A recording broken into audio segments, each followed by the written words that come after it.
Hey, I'm Christy Simpson.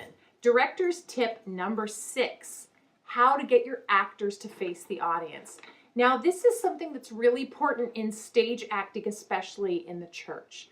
So many of us don't realize, because we're doing a billion things, that when we're blocking our actors, sometimes they're standing in a semicircle, sometimes they're standing sideways like this.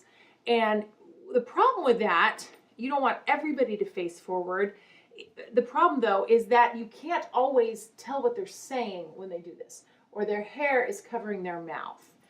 Or I just did a performance and there was a little boy who kept facing to the side and he was holding a scroll and he was holding it in front of his face.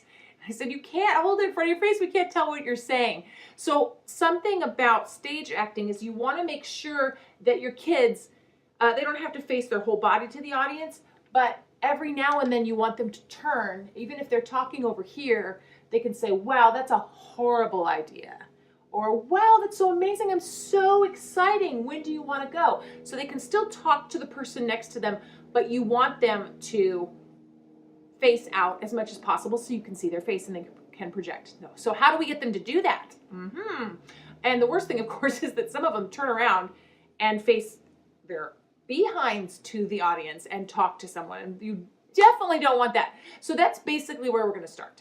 So we start by saying, okay, tonight we have a little fun thing I like to call the acting ball. I don't know, anything like this. Or it's even more fun if you can like make it a stuffed animal or something. The sheep, the camel, the friendly camel, I don't care. Make up something fun, but it's like a ball. And if I see you, or if so-and-so, my volunteer here, sees you with your back to the audience, we're just gonna go boop, and we're gonna throw this at you and it's gonna hit you in the back or hit you in the behind or something. So it's not dodgeball, and a Nerf one works best. I just took this because my dog Yoshi was playing with it. So I would say a Nerf ball, even better if it can have like a smiley face or something funny on it, or a favorite stuffed animal. You can name it like Gertrude here is gonna watch you. And if you turn towards the back, Gertrude's gonna come up and gonna jump on your back. Boop, throw it. So make it something fun and then designate somebody to watch for that. Because sometimes if you're directing, you're looking at all these things, you can't notice that, right? So designate it maybe to one of your student helpers. Don't